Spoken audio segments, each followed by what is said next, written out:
Hello बच्चों, आज हम सुदर्शन जी द्वारा लिखी गई कहानी बात अठन्नी की पढ़ेंगे। इस कहानी के पात्र हैं रसीला, रमज़ान, बाबू जगत सिंह, शेख सलीमुद्दीन। पात्र मीन्स करेक्टर, मुख्य पात्र मीन्स मेन करेक्टर। इस कहानी का मुख्य पात्र है रसीला। आइए कहानी के पात्रों के बारे में जान लेते हैं। रसीला एक निर्धन व्यक्ति है। निर्धन मीन्स गरीब व्यक्ति है जो कि अपने परिवार को गांव में छोड़कर शहर आया हुआ है नौकरी करने के लिए। रसीला जिनके यहाँ काम करता है उनका नाम है बाबू जगत सिंह। बाबू जगत सिंह एक इंजीनियर हैं। बाबू जगत सिंह के पड़ोसी हैं शेख सलीमुद्दीन। पड़ोसी मीन्स नेबर। शेख सलीमुद्दीन एक जिला मजिस्ट्रेट हैं। शेख सलीमुद्दीन के चौकीदार का नाम है रमज़ान। रसीला और रमज़ान दोनों बहुत अच्छे मित्र हैं। तो आइए कहानी पढ़ना शुरू करते हैं। रसीला इंजीनियर बाबू जगत सिंह के यहाँ नौकर था। नौकर मीन्स सर्वेंट। 10 रुपये वेतन था। वेतन मीन्स सैलरी। यह कहानी काफ़ी पहले लिखी गई है। उस समय लोगों को वेतन में 10 रुपये तक भी मिलते थे। गांव में उसके बूढ़े पिता, पत्नी, एक लड़की और 2 लड़के थे। इन सब का भार उसी के कंधों पर था। इन सब की रिस्पॉन्सिबिलिटी रसीला पर थी। भार उसी के कंधों पर एक मुहावरा है जिसका मतलब होता है जिम्मेदारी, रिस्पॉन्सिबिलिटी। वह सारी तनख्वाह घर भेज देता पर घर वालों का गुजारा ना चल पाता। मतलब उनके लिए सफिशिएंट नहीं रहता था उतना रुपया। उसने इंजीनियर साहब से वेतन बढ़ाने की बार बार प्रार्थना की पर वह हर बार यही कहते, अगर तुम्हें कोई ज़्यादा दे तो अवश्य चले जाओ, मैं तनख्वाह नहीं बढ़ाऊंगा। वह सोचता, वह कौन? रसीला। यहाँ इतने सालों से हूँ, अमीर लोग नौकरों पर विश्वास नहीं करते पर मुझ पर यहाँ कभी किसी ने संदेह नहीं किया। यहाँ से जाऊँ तो शायद कोई 11-12 दे दे पर ऐसा आदर न मिलेगा। अब इंजीनियर बाबू जगत सिंह रसीला का वेतन नहीं बढ़ाते थे, फिर भी रसीला उनके यहाँ नौकरी छोड़कर कहीं और नौकरी करने नहीं जाता था, क्योंकि उसको लगता था कि कहीं और नौकरी करने पर हो सकता है उसका वेतन 11 या 12 रुपए हो जाए, लेकिन पता नहीं वहाँ दूसरे लोग उस पर विश्वास करेंगे या नहीं।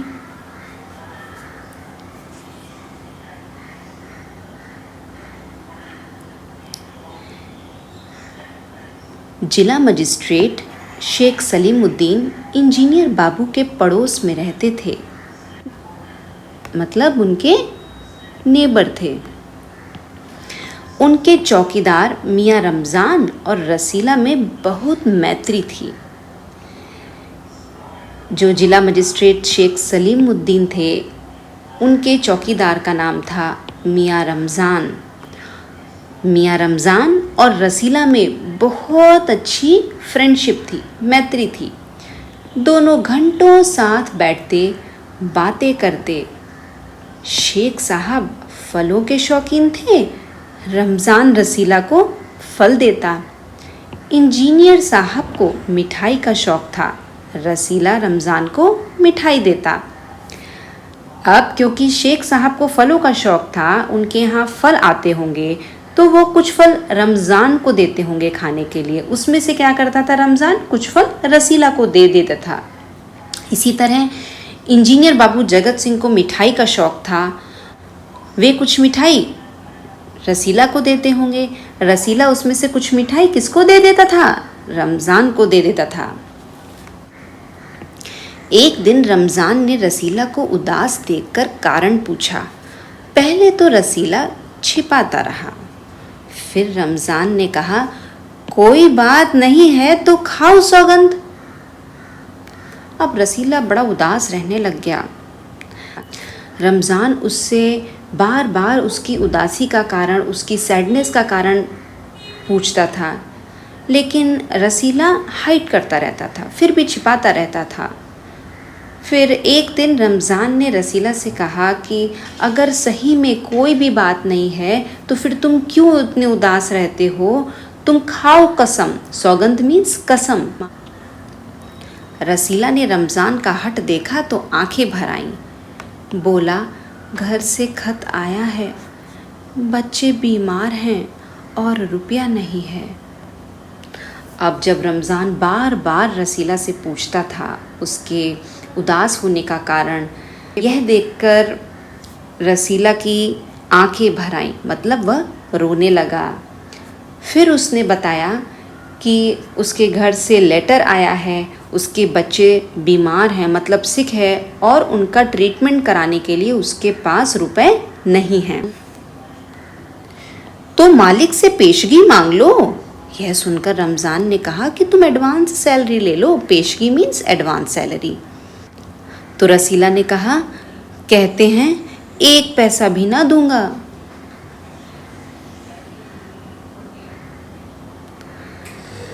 रमज़ान ने ठंडी सांस भरी। उसने रसीला को ठहरने का संकेत किया और आप कोठरी में चला गया। थोड़ी देर बाद उसने कुछ रुपए रसीला की हथेली पर रख दिए। रसीला के मुंह से एक शब्द भी ना निकला, मतलब वो कुछ भी नहीं बोल पाया। सोचने लगा, क्या सोचने लगा, बाबू साहब की मैंने इतनी सेवा की पर दुख में उन्होंने साथ न दिया। रमज़ान को देखो, गरीब है परंतु आदमी नहीं, देवता है, ईश्वर उसका भला करे। अब जब रमज़ान को रसीला के दुखी रहने का कारण पता चला और पता ये भी चला कि बाबू जगत सिंह उसकी कोई भी मदद करने को तैयार नहीं है, उसने क्या करा, थोड़े रुपए जो भी उसके पास रखे हुए थे उसने वो रुपए ला करके रसीला को दे दिए, जिससे वो अपने बच्चों का इलाज करवा सके, ट्रीटमेंट करा सके। यह सब देख करके रसीला कुछ भी ना बोल पाया, बिल्कुल चुप रह गया और वो सोचने लगा कि देखो, एक बाबू जगत सिंह हैं जिनकी मैंने इतनी सेवा की, लेकिन आज जब मुझे ज़रूरत है वो मेरी मदद करने को तैयार नहीं हैं।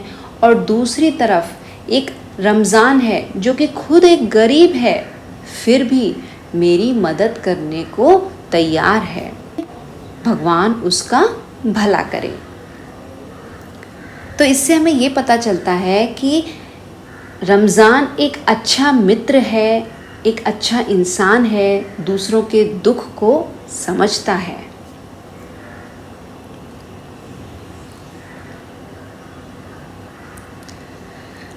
रसीला के बच्चे स्वस्थ हो गए।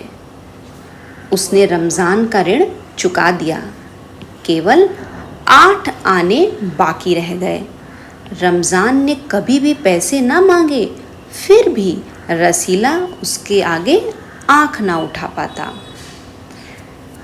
अब जब रसीला के बच्चों का ट्रीटमेंट हो गया, इलाज हो गया, वे हेल्दी हो गए, स्वस्थ हो गए, उसने रमज़ान के रुपए वापस कर दिए। बस खाली 8 आना बाकी रह गया था वापस करने के लिए। टोटल मनी में से 8 आने मतलब 50 पैसे, 50 पैसा। रमज़ान कभी भी रसीला से रुपए नहीं मांगता था, लेकिन फिर भी रसीला उसके आगे आँख ना उठा पाता, मतलब उसको शर्म आती थी कि देखो मैं अभी तक इसके पूरे रुपए नहीं लौटा पाया हूँ, इसलिए वह उसे शर्म के मारे देख नहीं पाता था, उससे आंखें चुराता था। एक दिन की बात है, बाबू जगत सिंह किसी से कमरे में बात कर रहे थे। रसीला ने सुना, इंजीनियर बाबू कह रहे हैं, बस 500, इतनी सी रकम देकर आप मेरा अपमान कर रहे हैं। हुजूर मान जाइए, आप समझें आपने मेरा काम मुफ्त किया है। रसीला समझ गया कि भीतर रिश्वत ली जा रही है। अब एक दिन बाबू जगत सिंह को कोई व्यक्ति अपना काम कराने के लिए रिश्वत में 500 रुपये दे रहा था। बाबू जगत सिंह को रिश्वत के वो 500 रुपये भी बहुत कम लग रहे थे। उनको लगता था मेरी पोस्ट के हिसाब से मुझे रिश्वत में खाली 500 रुपये दिए जा रहे हैं काम करवाने के लिए, मुझे तो और ज़्यादा रुपए मिलने चाहिए। जो आदमी काम करवाने आया था वो कह रहा था, अरे हुजूर मान जाइए, मतलब मालिक मान जाइए, आप ये समझ लीजिए कि आपने मेरे काम के रुपए लिए ही नहीं हैं। वो इस तरह बाबू जगत सिंह से बात कर रहा था। अब रसीला को तो समझ में आ गया क्या कि भीतर रिश्वत ली जा रही है, ब्राइब ली जा रही है। तो रसीला क्या सोचने लगा? वह सोचने लगा रुपया कमाने का यह कितना आसान तरीका है, मतलब कितनी आसानी से बाबू जगत सिंह ने बैठे बैठे 500 रुपये कमा लिए 84 देर में। मैं सारा दिन मजदूरी करता हूँ तब महीने भर बाद 10 रुपये हाथ आते हैं। वह बाहर आया और रमज़ान को सारी बात सुना दी। अब यह सब देखने के बाद रसीला बाहर आया और उसने रमज़ान को जो भी बात हुई थी वो सब बता दी।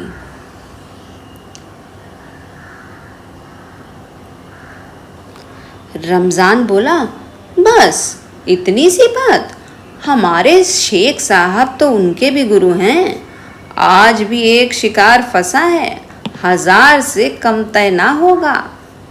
भैया गुनाह का फल मिलेगा या नहीं यह तो भगवान जाने, पर ऐसी ही कमाई से कोठियों में रहते हैं और एक हम हैं कि परिश्रम करने पर भी हाथ में कुछ नहीं रहता। अब जब रमज़ान ने रसीला की बात सुनी तो वो बोला, अच्छा बस 500 रुपये?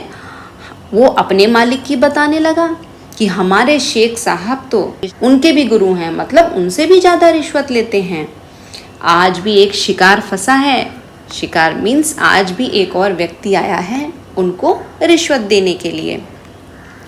1000 से कम तय ना होगा, मतलब उसको लग रहा है कि वो व्यक्ति कम से कम 1000 रुपीज़ तो ज़रूर देगा। अब रमज़ान कहता है कि जो ये अमीर लोग जो रिश्वतखोरी का गलत काम कर रहे हैं, पता नहीं भगवान उनको इसकी सज़ा देगा या नहीं देगा, पर एक हम लोग हैं जो इतना हार्ड वर्क करते हैं फिर भी हमारे हाथ में कुछ नहीं रहता, मतलब कुछ पैसा नहीं बच पाता।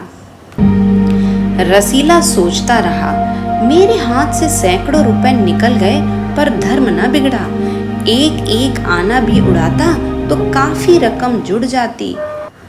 अब रसीला यह सोच रहा था कि वो बाबू जगत सिंह के यहाँ काफ़ी समय से काम कर रहा है, फिर भी उसका कभी धर्म नहीं बिगड़ा, मतलब उसकी कभी नीयत नहीं खराब हुई, उसने कभी चीटिंग करने की नहीं सोची। अगर वो ऐसा करता तो चाहे तो चीट कर करके अगर वो थोड़े थोड़े रुपए भी लेता चीटिंग से तो उसके पास काफ़ी रुपए जुड़ जाते। इतने में इंजीनियर साहब ने उसे आवाज़ लगाई, रसीला दौड़कर 5 रुपए की मिठाई ले आ। जैसे ही वो सोच रहा था इंजीनियर साहब ने उसे आवाज़ लगाई और मिठाई लाने के लिए बोला। रसीला ने 4.5 रुपए की मिठाई खरीदी और रमज़ान को अठन्नी लौटाकर समझा कि कर्ज उतर गया। पहली बार रसीला ने ऐसा करा कि उससे जब 5 रुपए की मिठाई मंगाई गई थी तो वो केवल 4.5 मीन्स 4 रुपीज़ 50 पैसे की ही खाली मिठाई लेकर के आया, और जो 50 पैसे उसके पास बच गए थे वो उसने किसको दे दिए? रमज़ान को दे दिए, और सोचा कि उसका कर्ज उतर गया। बाबू जगत सिंह ने मिठाई देखी तो चौंक उठे, यह मिठाई 5 रुपए की है। जैसे ही इंजीनियर साहब ने मिठाई का डिब्बा खोला, वह तुरंत समझ गए कि मिठाई तो कम लग रही है।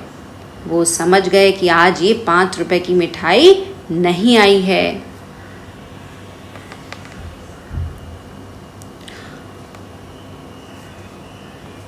हुजूर, 5 की ही है। रसीला ने बोला, माय लॉर्ड, 5 रुपए की ही है मीन्स 5 रुपीज़ की ही है। रसीला का रंग उड़ गया। बाबू जगत सिंह समझ गए। उन्होंने रसीला से फिर पूछा। रसीला ने फिर वही दोहराया। उन्होंने रसीला के मुंह पर एक तमाचा मारा और कहा, चल मेरे साथ जहां से लाया है। मतलब जैसे ही रसीला को पता चला कि बाबू जगत सिंह समझ गए हैं कि आज रसीला ने चीटिंग करी है, उसका रंग उड़ गया, मतलब वह घबरा गया। अब बाबू जगत सिंह कहने लगे कि तुम जहाँ से मिठाई लेकर के आए हो वहीं चल के अब सब कुछ बताना। हुजूर, झूठ कहूँ तो रसीला ने अभी अपनी बात पूरी भी न की थी कि इंजीनियर बाबू चिल्लाए, अभी सच और झूठ का पता चल जाएगा। अब सारी बात हलवाई के सामने ही कहना। तो अब बाबू जगत सिंह रसीला से कहने लगे, अब तो सच और झूठ का पता हलवाई के सामने ही होगा।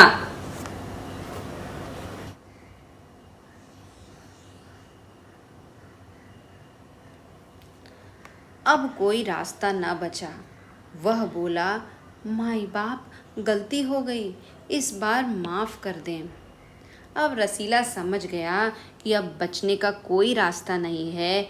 उसने अपनी गलती एक्सेप्ट कर ली। वह बोला, मेरे मालिक, माई बाप मतलब मेरे मालिक, मेरे से गलती हो गई है, इस बार आप मुझे माफ़ कर दीजिए, मतलब प्लीज़ फॉरगिव मी। इंजीनियर साहब की आंखों से आग बरसने लगी। आग बरसने लगी मतलब उन्हें बहुत तेज गुस्सा आने लगा। वह बहुत एंग्री हुए। उन्होंने निर्दयता से रसीला को खूब पीटा, फिर घसीटते हुए पुलिस थाने ले गए। अब बाबू जगत सिंह ने रसीला को निर्दयता से खूब पीटा मीन्स खूब मारा और फिर पुलिस स्टेशन ले गए।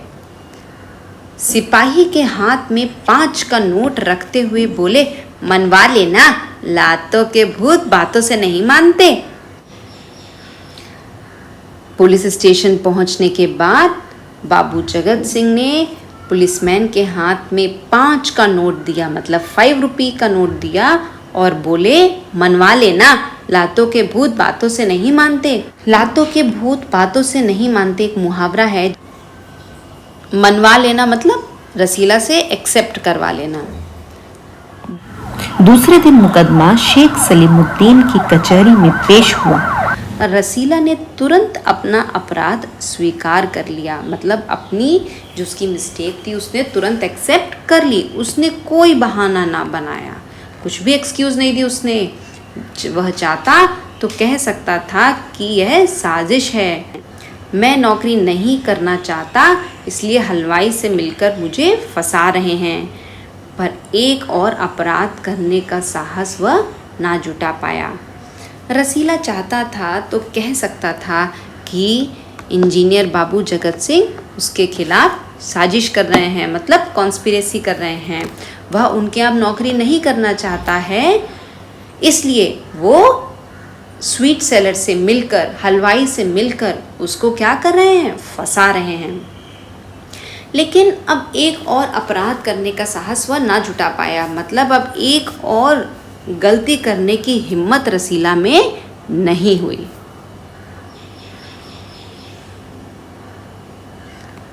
उसकी आंखें खुल गई थीं। मतलब उसकी समझ में आ गया था कि यह गलत काम है जो उसने करा है। हालांकि उसने यह काम फर्स्ट टाइम करा था, उसकी ये पहली मिस्टेक थी, पहला अपराध था, फिर भी उसके समझ में आ गया था कि यह गलत है और उसे ऐसा नहीं करना चाहिए था। हाथ जोड़कर बोला, हुजूर, मेरा पहला अपराध है, इस बार माफ़ कर दीजिए, फिर गलती ना होगी। शेख साहब न्यायप्रिय आदमी थे। उन्होंने रसीला को 6 महीने की सज़ा सुना दी और रुमाल से मुंह पोंछा। यह वही रुमाल था जिसमें एक दिन पहले किसी ने 1000 रुपए बांध कर दिए थे। यहाँ पे न्यायप्रिय शब्द सरकास्टिकली यूज़ करा गया है शेख साहब के लिए, क्योंकि शेख साहब खुद तो 1000 रुपए तक की रिश्वत लेते हैं, ब्राइब लेते हैं, और रसीला जिसने कि पहला अपराध करा था, वो भी मजबूरी में आकर सिर्फ 50 पैसे का, उसको उन्होंने 6 महीने की सज़ा सुना दी, 6 महीने के लिए जेल में डाल दिया। यहाँ पे यह भी बताया गया है कि जिस रुमाल से शेख साहब ने मुंह पोंछा, यह वही रुमाल था जिसमें कि किसी व्यक्ति ने 1000 रुपए की रिश्वत रखकर शेख साहब को एक दिन पहले दी थी। फैसला सुनकर रमज़ान की आंखों में खून उतर आया। मतलब उसको बहुत गुस्सा आया। सोचने लगा, यह दुनिया न्याय नगरी नहीं, अंधेर नगरी है। चोरी पकड़ी गई तो अपराध हो गया। असली अपराधी बड़ी बड़ी कोठियों में बैठकर दोनों हाथों से धन बटोर रहे हैं, उन्हें कोई नहीं पकड़ता। जब जिला मजिस्ट्रेट शेख सलीमुद्दीन साहब रसीला को 6 महीने की सज़ा सुना देते हैं तो रमज़ान को बहुत गुस्सा आता है। वह सोचता है कि जो ये अमीर लोग रिश्वत लेकर गलत तरीके से रुपए इकट्ठे कर रहे हैं, उनके लिए कोई कानून नहीं है, कोई रूल नहीं है, उन्हें कोई कुछ नहीं कहता। वे आराम से अपनी बड़ी बड़ी कोठियों में मज़े कर रहे हैं। वहीं अगर एक गरीब इंसान अपनी मजबूरी के कारण 8 की भी हेरा फेरी कर देता है तो उसको जेल में डाल दिया जाता है। यह कहाँ का न्याय है? इसीलिए रमज़ान को लगता है कि यह दुनिया न्याय नगरी नहीं, अंधेर नगरी है। रमज़ान घर पहुंचा। एक दासी ने पूछा, रसीला का क्या हुआ? 6 महीने की कैद। रमज़ान ने दासी को बता दिया। दासी मतलब हेल्पर, काम वाली बाई। यह सुनकर दासी बोली, अच्छा हुआ, वह इसी लायक था। दासी की बात सुनकर रमज़ान को गुस्सा आ गया। रमज़ान ने गुस्से से कहा, यह इंसाफ नहीं, अंधेर है, सिर्फ एक अटन्नी की ही तो बात थी। रात के समय जब 1500 के चोर नरम गद्दों पर मीठी नींद ले रहे थे, 98 का चोर जेल की तंग अंधेरी कोठरी में पछता रहा था। अंत में लेखक ने हमारी न्याय व्यवस्था पर करारा व्यंग करते हुए कहा है कि जब 1500 जैसी मोटी रकम की रिश्वतखोरी चोरी करने वाले शेख सलीमुद्दीन और बाबू जगत सिंह अपनी अपनी कोठियों में बिना किसी फिक्र के आराम से सो रहे हैं, वहीं दूसरी ओर एक मजबूर गरीब रसीला सिर्फ एक 98 की हेरा फेरी करने के कारण जेल में पछता रहा है, सोच रहा है कि उसने बेकार में ही 98 की चोरी की। तो यहीं पर हमारी कहानी बात 98 की समाप्त होती है। फिर मिलेंगे एक नई कहानी के साथ।